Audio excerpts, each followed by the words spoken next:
I'm really nervous. Well, you have nothing to be nervous about. It's just a couple of gals chatting, you know. So I Googled half of these questions because I didn't know what to say. So what before you start, what's this? What is this for exactly? I can't remember if you told me or not. Our English class is doing a magazine for class, and the teacher gave us some topics like book reviews and like debate topics and stuff. And I decided to go like the extra mile and message you. I like it. Hey, why not? I wrote a lot of weird shit in my school newspaper in my time. But yeah, I Googled half of these because I did not know what to ask. Half of these I already know because I just do. Um, but like, there's only one person in my class who's heard of you other than me. So I So yeah. decided to do an interview with somebody that doesn't do any music similar to what kids in my class listens And what do kids in your class listen to? to. Rap, I think. Yeah, I am a terrible rapper. So Um, but yeah, um, I have questions. all right, lay them on me. What you got? Okay, so there are some really like generic interview questions because I just Googled all of these. Um, so um, also ignore me moving back and forth. I don't know how to sit down. I'm with you. I sit like a monkey in a chair, so I get it. Okay, so what made you like decide to become a musician? Excellent question. What was I thinking? You know, unfortunately, I don't feel like I had too much of a choice in the matter. I started singing kind of before I could talk, and I did musical theater when I was a kid in school, and I started playing piano when I was 5. I started playing guitar when I was 13, and as soon as I started playing guitar, I just started writing tons of songs, and it kind of just became my life's obsession. And then I met the 2 girls who were my bandmates in the Like, my first band, when I was 15. And so we started, this teenage girl band when we were all still in high school. And it just kind of got really big. Like, so when I was in high school, I would go to class, and then I would go home and rehearse, and on the weekends we would play shows, and then on any school breaks we would go on tour, like, on in the summers, like between like 10th and 11th grade, like we toured with Phantom Planet in the States, we toured with Maroon 5 in Europe, like all before I graduated high school. And so the band just kind of became like a big business already, and I didn't even apply to college, and I was like a nerd. I loved school, and I don't know, I probably would have tried to go to Yale for Russian lit. That was kind of my specific vibe. um but instead we signed a record deal before I graduated high school, and then immediately graduated and made a record, and the rest is history, as they say. So it wasn't my fault. It just happened. I've noticed that like every band I listen to, they've started when they're still in high school. Yeah, it's good to start young, I think. I have a lot of friends who didn't put out their first record until they're 26, 28 even. And I'm just like, wow, what were you doing before? What was happening? I think I think there are definitely kids like are starting a lot younger these days, I think, than necessarily in the past. And particularly I think is that comes from the fact that you can record your own music now. You can have a studio in your bedroom, and that it's so music used to be so much more inaccessible to people. The ability to actually like record music and put out music was basically impossible if you were just like a kid in school. And now anyone can record music in their bedroom, put it on SoundCloud, and shit can happen. It's a very interesting, and there are parts of it that are difficult to navigate as an industry, but I think for the most part, the ability of like any kid who wants to be able to record music and put it out is an amazing thing. So this kind of goes with the last question, but not really. Um, who's like your biggest inspiration? Um, I mean, there are a lot of them. I When I first started playing music, I was the biggest Nico fan. I don't know if you've ever listened to Nico. She was the first singer in the Velvet Underground, and then she made a solo record called Chelsea Girl that is like top 10 of all time records for me. And she's got a really, really, I love a weird voice. She was like a German heroin addict who was stunningly beautiful and had just this most bizarre sort of sardonic, emotionless voice. And I just absolutely fell in love with it. And that was kind of a big blueprint for my solo record, is because the whole record is finger picking and strings, and it's just a really interesting record that really stuck with me. But also, as a kid, I was just Beatles, Stones, Kinks, Bowie, Dylan, all 60s all the time. And so that's definitely where I started from. If you like had to describe the type of music you make to somebody who doesn't listen to your music, how would you explain it? It's a difficult question, a ethereal doom pop, chamber folk, utter sadness, abject despair. Because Apple Music says your album is indie pop, which when I listen to it, I do not hear that. No, I certainly don't hear that either, but also I don't begrudge them that, because I feel like that's the closest in the list of things that people would necessarily understand or gravitate towards. I'm like, I'll take indie pop. I don't know if that's what it is, but it exists. What is like your creative process like when you're writing songs, albums, or music videos? Um, it varies a lot, to tell the truth. I Some songs start with a lyric. Some songs start, I have all my notes are in my phone. And so I write down things people say and things that I like.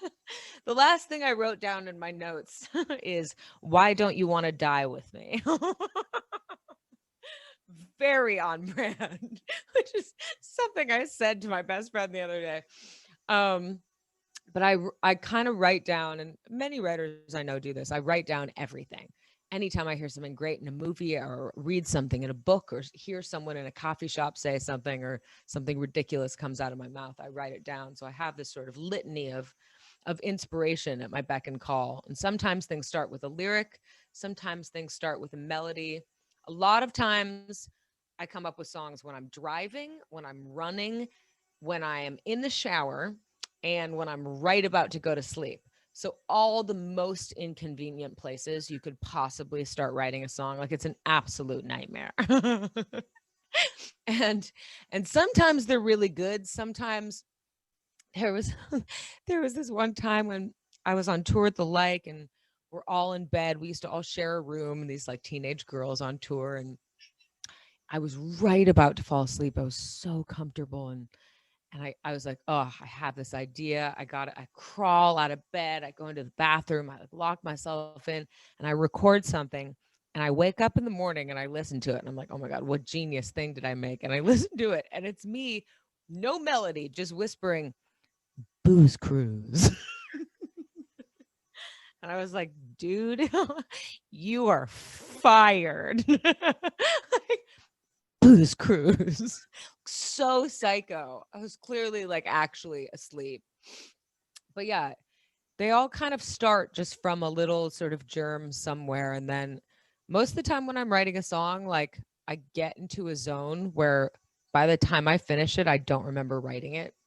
It just sort of I'm like, and I think that's something people have described for a long time of like, when the ancient Greeks would talk about the muses and whatnot. It's just sort of something, making music is literally making something out of nothing and sort of pulling things out of the ether and to make them sort of visceral and tangible and turn them into something with form and structure out of the chaos that sort of surrounds us. So trying to figure out how the fuck you do that, God knows, I do not.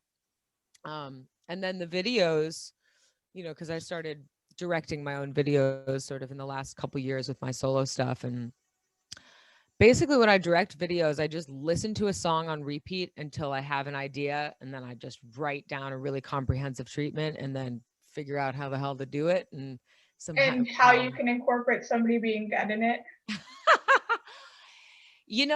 What's so funny is I'm like, what is wrong with me? Because I've been trying to start, because I'm making a record right now, and I've been trying to start brainstorming for new video ideas. And I'm like, every idea, someone is dead or someone is being murdered. And I'm just like, you have to stop. Like, what is wrong with me? Like, who am I, Army Hammer? Like, get it together. I can't stop. So I'm going to try to stop murdering people in my videos, but I can't make any promises. So if you could like spend a day with any celebrity ever, like dead or alive, who would it be? I would definitely spend the day with Vladimir Nabokov. Nabokov is my favorite writer of all time. I've read everything he's ever written, and I feel like we would be kindred spirits, he and I. But yeah, close second, maybe Snoop Dogg. Love him.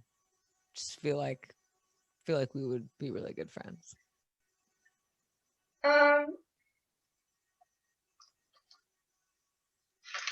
so I already know this because I listened to the like radio interview you did a couple months ago. But Which one? How unhinged was it? the one where you talk about the times where you almost got killed. Oh, Can you talk yeah. about that? I will talk about that. I love that.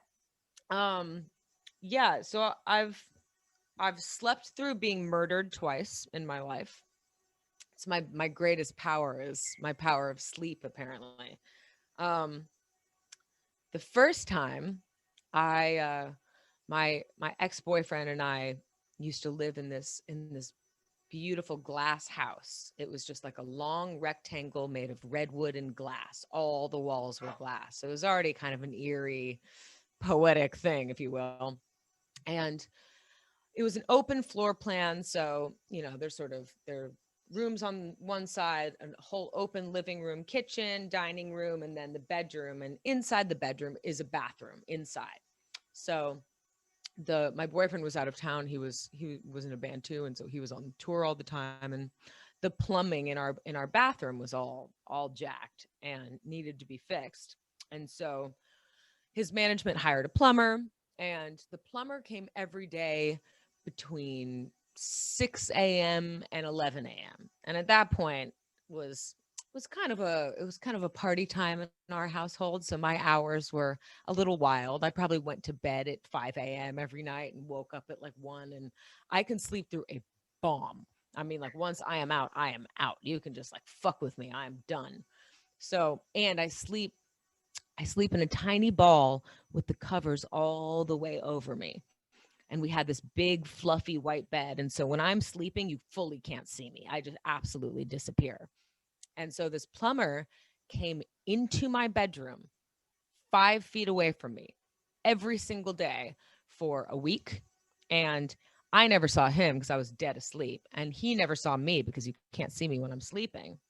So he fixed the plumbing, went a separate way. And then a couple months later, my boyfriend's manager calls him and he's like, I need you to sit down. I have some news, but just I need you to remain calm.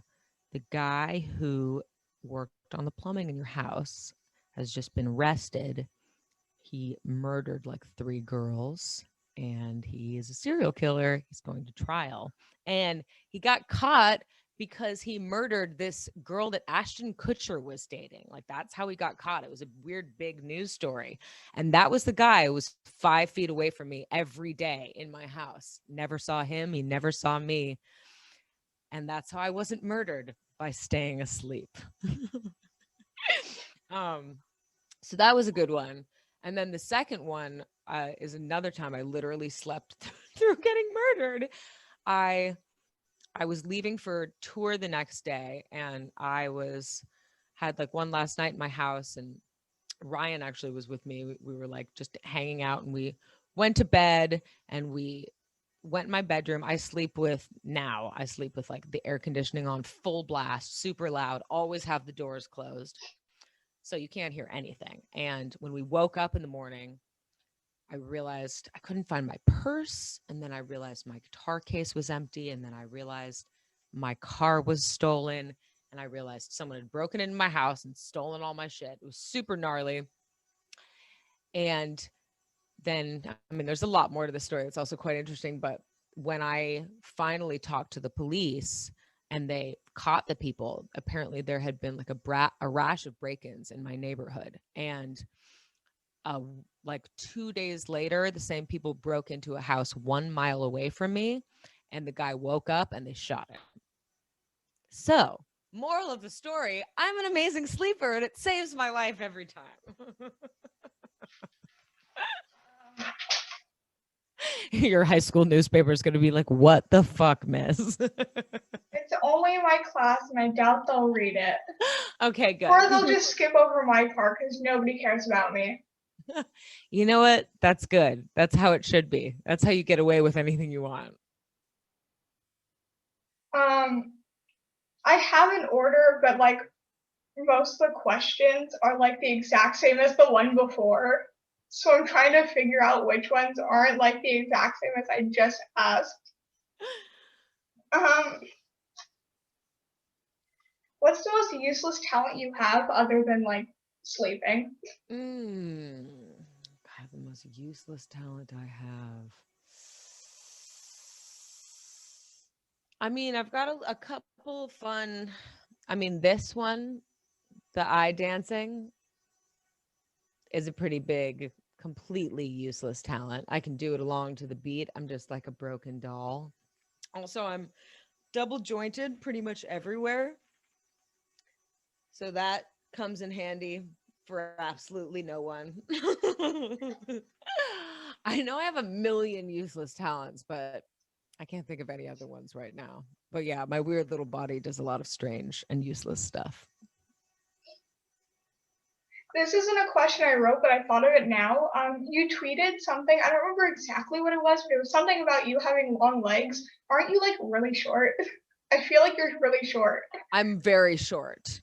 Yeah, I'm very short, but I'm kind of, the legs are long, the body is small. But yeah, I'm 5'4". I'm a little guy. If it makes you feel any better, I haven't grown since 3rd grade, and I'm 5'2". I stopped growing forever when I was like 12. I've looked exactly the same since I was 12. I had a toe ring on from when I was 9 years old up until for like 20 years. It finally fell off. I was just like, you haven't grown in your whole life, basically. So it is what it is. I like it. I like to be small because it means I can hide. If you could open for any like band or singer, who would it be? Now or of all time? Of all time. Fuck. I mean, probably the Stones, because it would just be the most fun tour ever. Like, I can't imagine anything more fun. I'm just like, put me in, coach.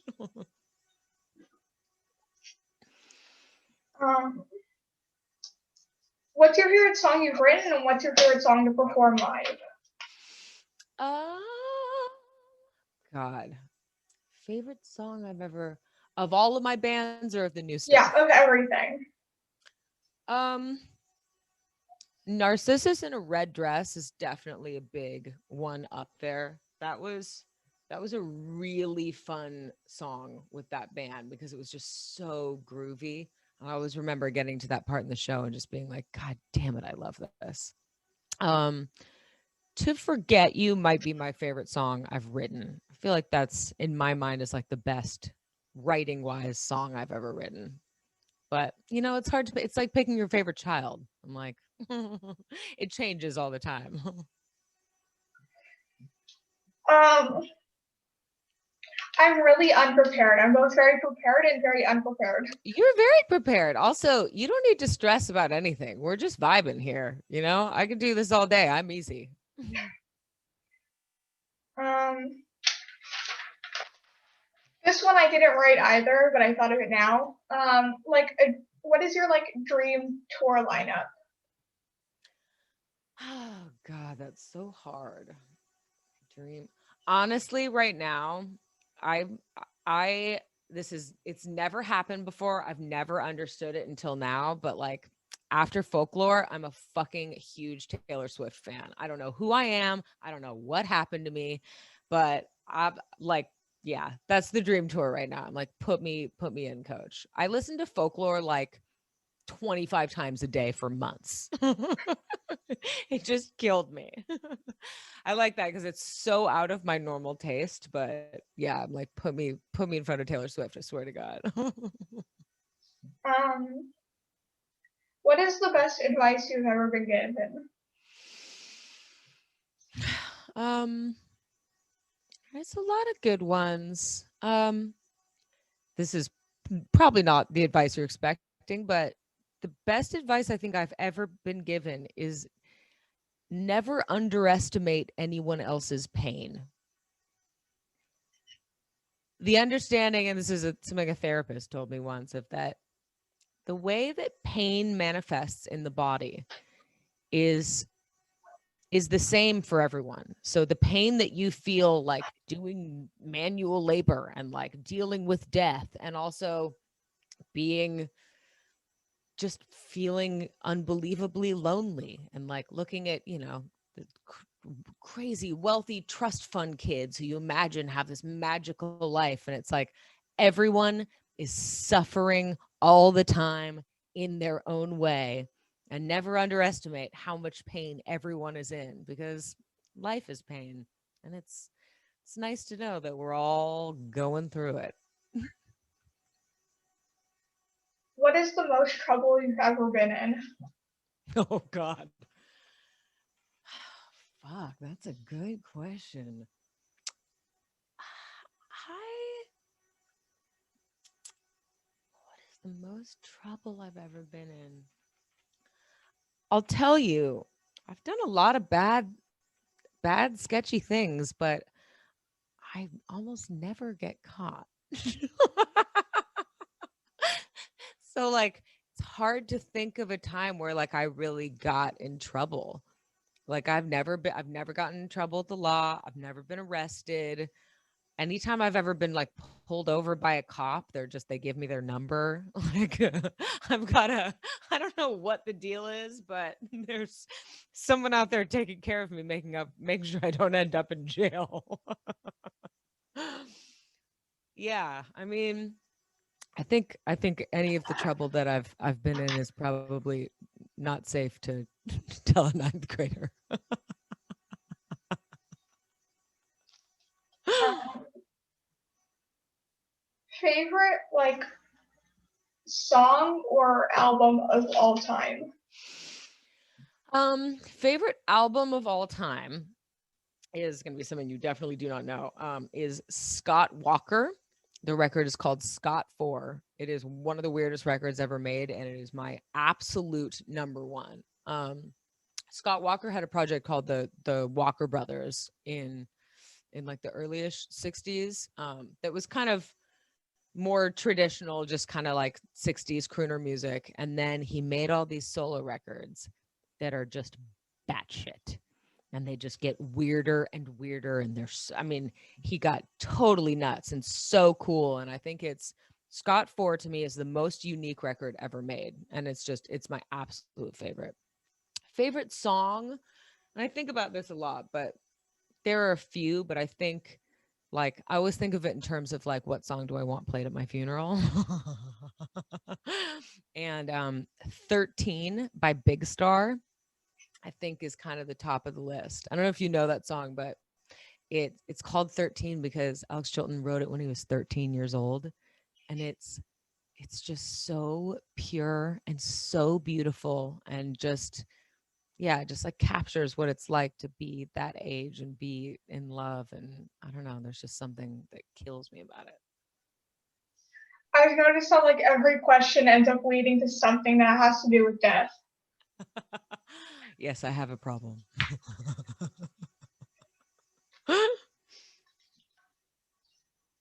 Favorite show or movie of all time? Mm.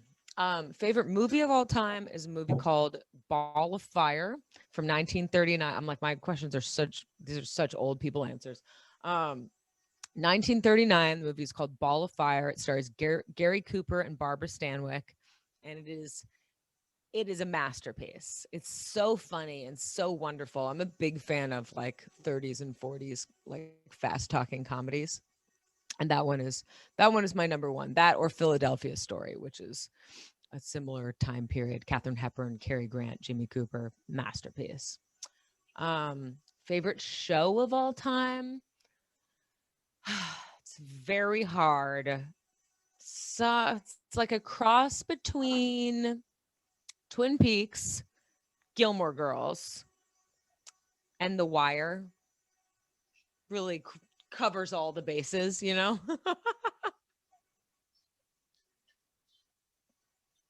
Do you prefer playing electric or acoustic guitar? Definitely acoustic. Yeah, it's funny. I played electric guitar in a band for 10 years and I hated it. It wasn't until I started finger picking that I really felt like I understood the instrument and like it really spoke to me and I could think on it. And my little spider finger is just like so yeah, I definitely prefer playing acoustic, but now that it's been a while, I kind of want to get on stage and play some electric guitar. Also, I just want to get on stage and fucking play anything. Jesus Christ. Help.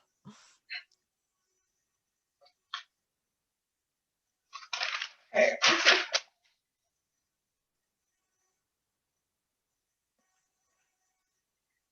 I have a lot of questions and I forgot which ones I asked, and I'm trying to figure out which one to ask.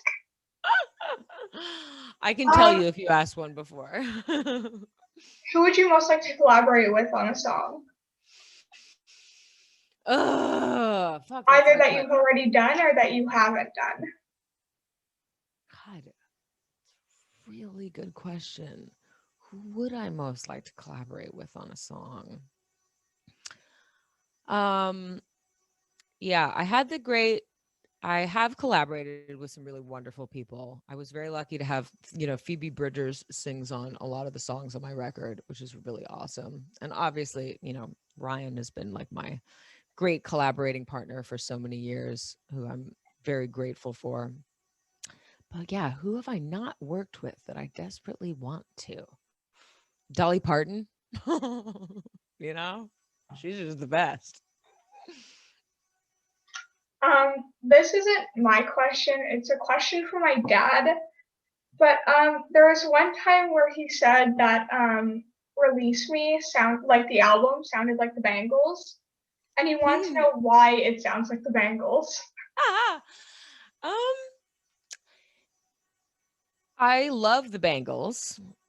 So there's definitely that part of it in there. I think also there's a little bit of the Bangles music sounded like a sort of their modern take of like 60s sounding music, a sort of 80s version of 60s music. And I think our Release Me is very much kind of like a slightly punk 2000s version of 60s music. So I think there's a thing in there. And also like they're very melodic and harmony based songs. The songwriting of the Bangles I think is their truly greatest asset, and songwriting is really, for me, is everything. So I take that as a compliment. Tell your dad thank you. Because there was one time where I was listening to Wishing He Was Dead, and I was like in the living room listening to it, and he's like here, and like middle of the song changes it to Early Bangles. That's very funny. Well, that's a big compliment. I will take it.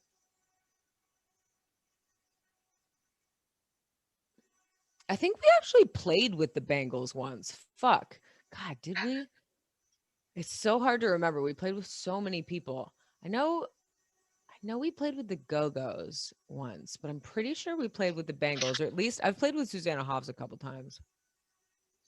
Yeah, I've done a lot of things in my life that I don't remember. It's just been so long. Um, like the original wording for this question was a really bad pun, so I decided not to word it like that. But where did this whole like death thing come from? Great question. Honestly, I have just I as a little kid I was just like this. I was just obsessed with death and Kafka and Shakespeare. I when I was a kid I used to there was a piano in like the living room of my parents' house. And when people would knock on the door, I would start playing Chopin's Funeral March as they walked in. So they would walk in, the 13-year-old me in a bathing suit would just be like dun dun dun dun dun dun dun dun dun dun. I think I think my obsession with death just came from I can't have you ever seen the movie Pollyanna? I don't think so. So Pollyanna was a movie made in the 60s starring Haley Mills, who was also in The Parent Trap, the original one. And it's like a super like moral Disney histrionic film, but for kids about this orphan who, her parents die and it's in the early 1900s. She moves in with her aunt in this small town and her aunt is really mean and she's all really alone. But no matter what happens, she plays something she calls the glad game. So in any situation, no matter how dire it is, she plays the game of what do I have to be glad about? How do I make this situation good? How do I make this situation better? And I think for me as a kid, I was I was such a weird, dark, kind of anxious child, and I was so obsessed with I'm gonna die. My parents are gonna die. Like, well, everyone's gonna die. Like, how do I deal with this? That I kind of turned that into death is the only certainty in life. Death is the shadow behind you at all times. And if you make that shadow your friend, if you let him in and you let him be a part of your life and you accept that the one thing you know to be true is that we will all die and that there is great comfort in knowing at least one thing to be true in this life. So it just kind of became a part of me. And so, for like every time I think about the fact that my parents are going to die, I call them to say, I love you. Every time I think about the fact that I'm going to die, I'm like, what am I going to do today? If I die tomorrow, what the fuck do I want to do with my day? Like, how do I make the absolute most of this? And so it became a really positive thing in the way that I live my life. So it seems really fucking goth and dark, but it's actually just like, I feel like I celebrate the concept of death because once you understand that it's not something to be feared and it's something that is a part of your life that follows you everywhere, that like make death your friend and life will be fun. Yeah. I'm like, your dad's going to hear this and be like, but I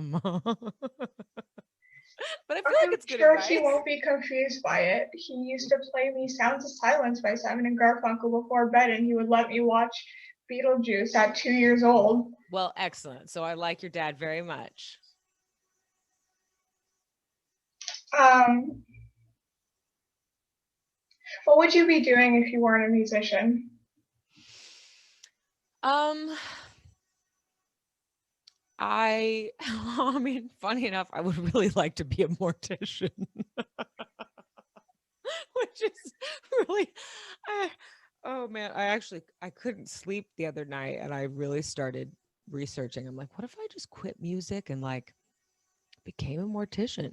Even if I just did like the makeup on dead people, because I realized the person whose job it is to do makeup and like prepare the body, it's also their job to comfort the families and talk and go through the photos and kind of help ease them into this thing. And I think I would be really good at that because, again, you know, my relationship with death obviously is very cozy, and also I have a good ability to help people in crisis.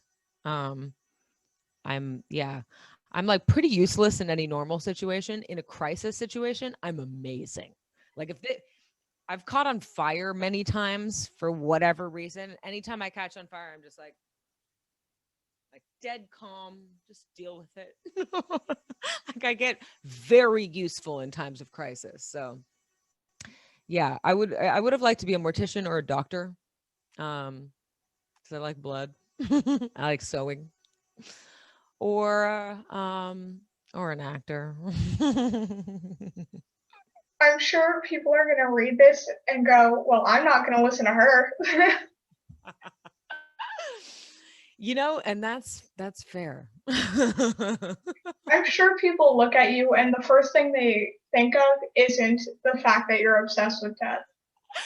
I know. I think that's part of the fun part about it is that my vibe is so goth, but I'm like a blonde who's always wearing like frilly dresses and red lipstick, that I think it's a nice kind of balance. If you could give like one message or like any advice to your fans, what would it be? Oh man. I mean, keep your head up, first of all. This is I can't imagine what it's like to be I can't imagine what it's like to be your age in a time like this. It's so scary and so wild, and and it's interesting for me because like I've done everything. I've been everywhere. I mean, like I feel like a 700-year-old woman. I started touring when I was 15 and I've been all around the world and I've done everything you can do. I'm like, I feel so old. But imagining being, like when all the high school graduations were happening and seeing just people honking from their cars and the signs outside of the doors, it was just like so heartbreaking. It must be so scary to be growing up in a world that is as unstable and terrifying and gnarly as this one is. But I think the advice is to know that you guys get to be the ones to change it, and that this world, like, being alive is amazing, and fucking Earth is amazing. And it's such a privilege that we have just to be able to be whatever this skin suit is floating on this rock through space. Like, my best advice is like, be present, and like, no matter how gnarly things are, like, play the glad game. Remember the things that are wonderful and the things that, fight to make this world better, because your generation is the one who's gonna fix this shit. And I that's a lot of responsibility, but it's also very hopeful. Questions like flip flop from like serious questions to just random things I could think of. Um, what's your favorite type of guitar? Mm, God, that's a good question. Well, my favorite guitar I own. So I have a pretty cool guitar collection, and I have my first electric guitar is something called it's a 1965 Gretsch Rambler, which is like a semi hollow body 3/4 scale guitar. It's like a student model guitar. It doesn't really exist in real life much, and it's just such a cool guitar, and it's really beautiful. I'll send you a picture of it and you'll be like, oh yeah, this is the baby. I have all my guitars are 3/4 scale because I'm so teeny. So I like all my guitars to be small, because if you put like a normal size guitar on me, I look like a child. So I like my little collection of mini guitars. Um, so that guitar, I've had to play it before because my guitar was either out of tune and I didn't want to tune it, or I just didn't want to go back upstairs. So I've used that, and it's a massive guitar. So it's like Uh-huh. up to my chest, and my arm is like this. Yeah. Yeah, no, it's interesting. And I think that's, yeah, it's a big thing for girls playing guitars, like to find a guitar that actually fits your body, particularly with acoustic guitars too, because my acoustic is pretty little, but it's like trying to like fit your boob like on top of the thing and the whole, get your arms around it. You're just like, this is not for me. And you find the right size guitar for you, and you're like, oh, there we go. This is how it's supposed to be. So Um, yeah, it's nice my to find dad, my your dad sound. got me an Avril Lavigne guitar, Oh. and he's like, "It's perfect size for you because it's so tiny." And I'm like, "Thanks." I do love Avril Lavigne, I gotta say. Secret huge fan. Um, do you have any like? Is there any music you listen to that like people wouldn't expect you to listen to? um, yeah, I mean a lot of music. I interestingly, yeah, this year I've definitely been listening to slightly more out of my realm. Like again, I became a huge Taylor Swift fan. I'm obsessed with Chloe and Halle. That last record, it's just like it's all I've listened to for the last couple of months. I've been listening to a lot of Kendrick Lamar. Um, I listen to a lot of like 90s hip hop. Like DJ Quick is a big guy for me. I mean, I actually, yeah, also like I listen to Norwegian black metal. I've got a very wide range of shit that I like. So I think it's all a little bit unexpected.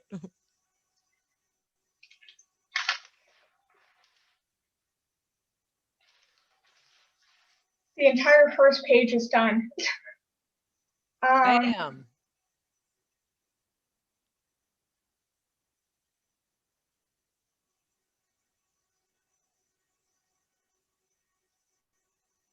what's your favorite color? I have like bonus questions because I can't think of extra questions. My favorite color is periwinkle. No hesitation there. Yeah, periwinkle and black, which are kind of opposite vibes. Also, so funny because I own a million black things, but I don't own a single piece of clothing that is periwinkle, which makes me wonder, do I hate myself? Why don't I own anything that's my favorite color? Um, okay, I've said every question. I'm trying to think of more questions. I mean, listen, you did a good job. Is there any just random shit you want to know? Also, yeah, why did you want to interview me? How do you know me? Where did this come from? Okay, so in seventh grade, um, I was in English class and I was looking through YouTube because I was bored and class hadn't started yet. And like the first thing on my interview on my YouTube like explore page was like the bad list Z Berg featuring Ryan Ross. And I feel bad for saying this, but I skipped over like all of your parts and then realized I couldn't do that. So I like listened to it and then started listening to everything else you had out. Oh, I like it. That's a great story.